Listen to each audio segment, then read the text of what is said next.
नमस्कार। देश परदेश में आपका स्वागत है। सतीश झा। कई बार ऐसे मुद्दे सामने आते हैं जो समाज में एक बातचीत की दिशा बदल देते हैं।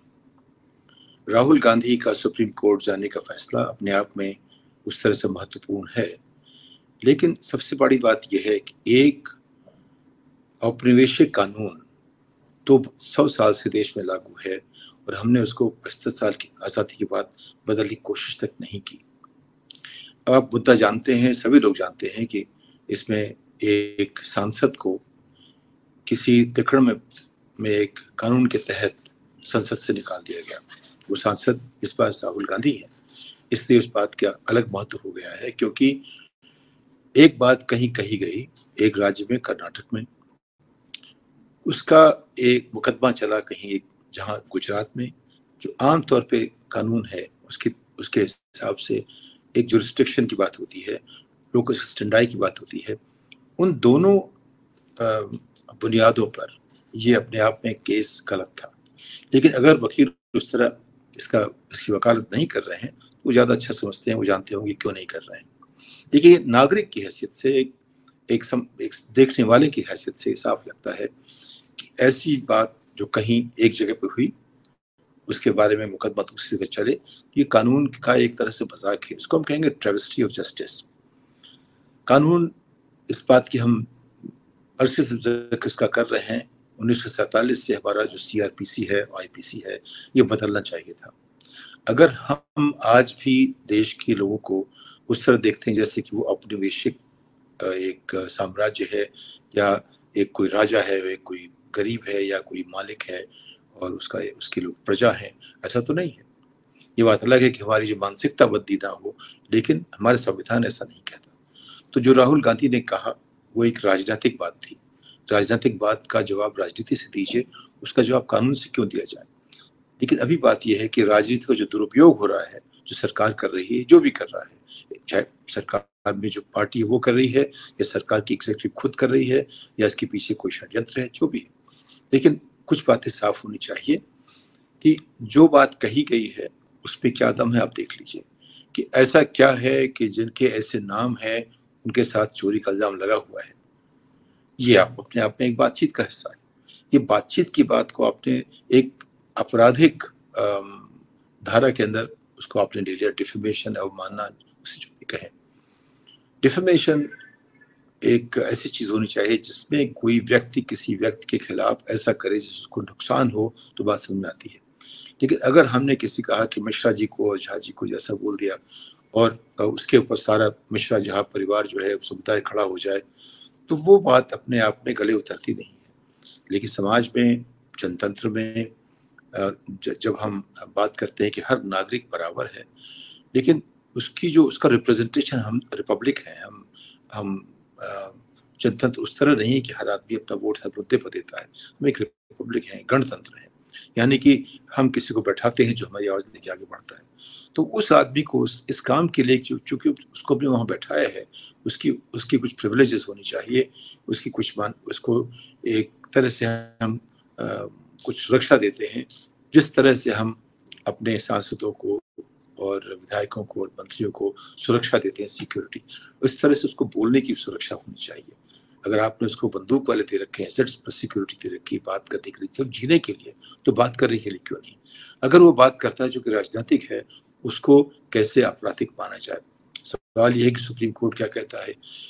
तो जो षड्यंत्र है वो इसलिए कि एक राज्य में, जहां उस राज्य में जो केंद्रीय सरकार का प्रभुत्व है, वो जो भी कहेंगे वैसा होगा।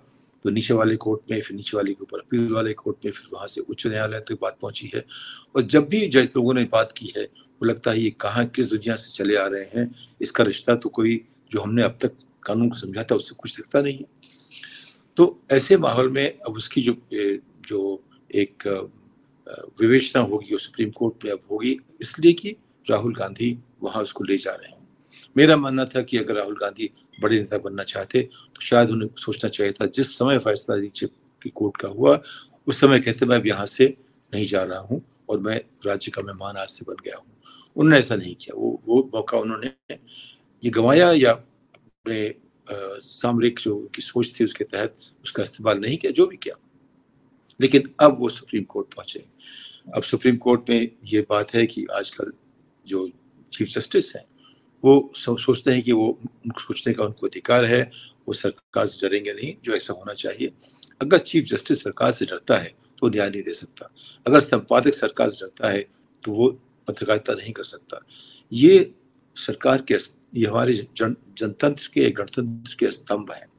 ये उनकी उनकी जगह उतनी ही बड़ी है जितनी कि एग्जीक्यूटिव की। जो सरकार की महत्ता है उतनी महत्ता उसकी अलग होनी चाहिए हमारे न्यायतंत्र की और हमारे अखबार की, हमारे मीडिया की, जिसे हम जिसको फोर्थ स्टेट कहते हैं।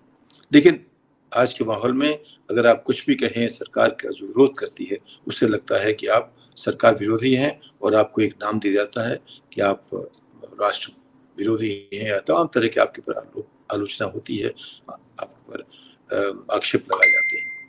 तो पहली बात तो ये है कि क्या ये जो कानून है अपने आप में सही है। मैं कहता हूँ ये कानून किसी भी हद तक, अगर सिविल डिफेमेशन की बात है, नागरिक स्तर पे बात है, समाज के एक सभ्य स्तर पे बात है, तो बात ठीक है। लेकिन आपराधिक स्तर पर उस तभी हो सकता है जब सरकार सोचे कि वो राजा बन गई है या सम्राट बन गए हैं या बादशाह बन गए हैं और बाकी लोग उनसे एक दर्जा नीचे, तब बात समझ आती थी। आज की तारीख में एक संवैधानिक भारत में, गणतंत्र भारत में, ये अपने आप में किसी भी तरह से इसका औचित्य नहीं है, नंबर एक। नंबर दो, अगर आप इस विषय पे तमाम देशों में देखें क्या हो रहा है, चाहे अमेरिका में देखें, इंग्लैंड में देखें, यूरोप में देखें, ऑस्ट्रेलिया में देखें, कहीं भी जहां इस तरह के कानून थे एक जमाने में जब ऊंच नीच की बात ज्यादा होती थी, कोई ताकतवर ज्यादा था, कोई कम था, तब जो बातें अपने आप में मानी जाती थी कि ठीक ठाक है, वो अब नहीं हो सकती। तो हर जगह ये इस तरह कानून खत्म हो गए हैं। नहीं खत्म हुए तो उन पर अंकुश लगे हुए हैं। खत्म करने के लिए एक प्रोसेस चाहिए। अगर प्रोसेस पूरा नहीं हुआ है तो उस पर कोई अंकुश लग जाता है। अगर राज्यों ने नहीं किया तो उस पर जो देश का, जो राज्य से एक दर्जा ऊपर है, वहाँ की जो कोर्ट है वो उसको तय कर सकती है। लेकिन ये बात अपने आप में अनर्गल है। बिल्कुल आज की तारीख में जितने भी कानून बनाए गए थे एक समय में एक औपनिवेशिक सरकार के तहत, वो सब अपने आप में खत्म होने चाहिए, क्योंकि उसमें जो नागरिक की परिभाषा वो थी कि वो हमारी प्रजा है। भारत की जो रानी, महारानी या महाराजा थे वो रहते थे, इंग्लैंड में रहते थे। अब ऐसा नहीं है। अब कोई भी नागरिक प्रजा नहीं है। नागरिक उतना ही अधिकार है जितना प्रधानमंत्री को, राष्ट्रपति को, किसी और को भी है। और तो उस स्तर पे हर एक की पहले जितने भी सीपीसी और सीआरपीसी और आईपीसी की जितनी धाराएं हैं, सब पे इस तरह विवेचना होनी चाहिए कि आखिर अगर ये नागरिक है तो इसका क्या अस्तित्व है, उस तरह से देखें तो ये डिफेमेशन की जो क्रिमिनल या आपराधिक जो धारा है वो तो खत्म होनी चाहिए। उसके साथ साथ जो हमारी जो जुडिशियल सिस्टम जो हमारा है, उस पर भी हमें अंकुश लगाना पड़ेगा और कोशिश करनी पड़ेगी कि इस तरह की जो बातें होती हैं, जो सबसे निचले कोर्ट ने उसको रफा दफा करना चाहिए था, क्योंकि इसमें कोई इसका आधार नहीं था। जो अपील वाले कोर्ट, ऐसा लगता है कोई पीछे से कोई जो पपेटियर है जिसके पास वो चला रहा है, वो खींच रहा है कोई डोर, कहता है कि ऐसे ही काम करो। वरना अगर वो एक जगह एक जज ने गलती कर भी थी, वहां आपने देखा होगा जिस जज ने गलती की, उस जज को अपॉइंट किया गया, अगले दिन उसने केस लिया और उसने सुना ही बिना कहा कि उसको फैसला दे दिया। और उसके बाद पता लगा कि उसका प्रमोशन गलत तरीके से हुआ था, उसको सिर्फ बैठाया गया था इसलिए कि जो सरकार चाहती है वो कर दे। और उसके बाद उसके ऊपर सुप्रीम कोर्ट के फैसले आए कि सारा प्रमोशन ही अपने आप में गलत था। तो वो हुआ। उसके बाद जो दूसरा जज था, जिस अपील वाला, उसने कुछ ऐसा किया। तो इसके लिए क्या चाहिए कि अगर ऐसी बातें हों तो उन जजों के खिलाफ भी उनका भी जजमेंट जो गलत देते हैं उनको हम कैसे देखें। अमेरिका में एक प्रक्रिया है कि अगर जज कई बार ऐसे फैसले करता है और लोग कहते हैं कि वो शायद बायस्ड है, तो उसके ऊपर भी एक इंक्वायरी बैठती है, हर जज के ऊपर एक डिपार्टमेंट होती है, और लेकिन ट्रांसपेरेंट होती है। इसमें लोग अपनी बातें कह सकते हैं, लोग आ सकते हैं, लोग देख सकते हैं। जो ट्रांसपेरेंसी जो गवर्नेंस में हमें चाहिए वो हमें नहीं मिल रही है। हमारे नरेंद्र भाई ने बात की थी 14 के पहले की ट्रांसपेरेंसी चाहिए, governance, maximum governance, minimum government होनी चाहिए। आज की तारीख में मैक्सिमम गवर्नमेंट मिनिमम गवर्नेंस हो गया है, उसका ठीक उल्टा हो गया है। इसको उन्हें ठीक करना पड़ेगा। तो मामला सुप्रीम कोर्ट जा रहा है, लेकिन अब वकील कैसे उसको रखेंगे इस पर तय करेंगे।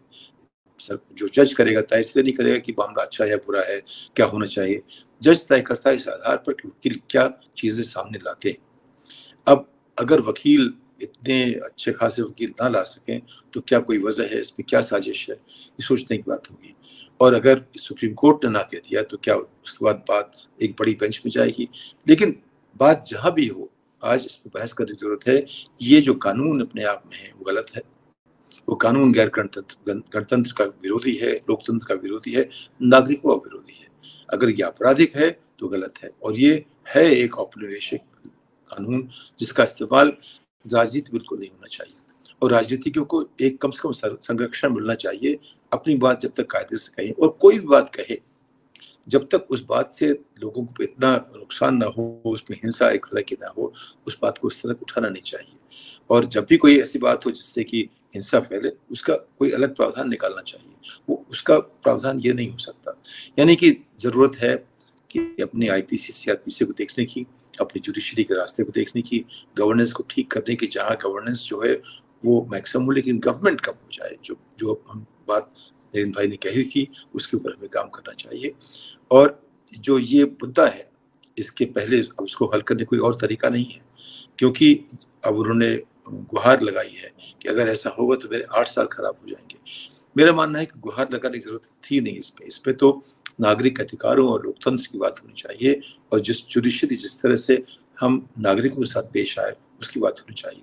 सरकार की जिम्मेदारी है कि किसी भी नागरिक को किसी भी तरह की मुश्किल ना हो। अगर नागरिक एक हद के बाहर जाता है, उसके लिए जो सजा हो तो वो आर्थिक हो, सजा ऐसी हो कि सभ्यता के साथ उसका रिश्ता हो। जितनी भी सजाएं जो है आपराधिक हैं, वो सब देन है हमारे अपने उपनिवेश की।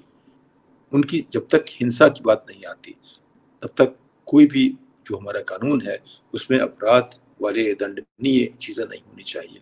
उसमें जुर्माने की बात हो सकती है, लेकिन दंडनीय और जुर्माने की बात, सभ्यता जुर्माने में है, असभ्यता दंडों में है। दंड वही होना चाहिए जहां उस तरह की बात हुई है जिसपे हिंसा शामिल हो जाए। इस बात के साथ आपसे विदा लेता हूँ अगली पायदान तक। नमस्कार।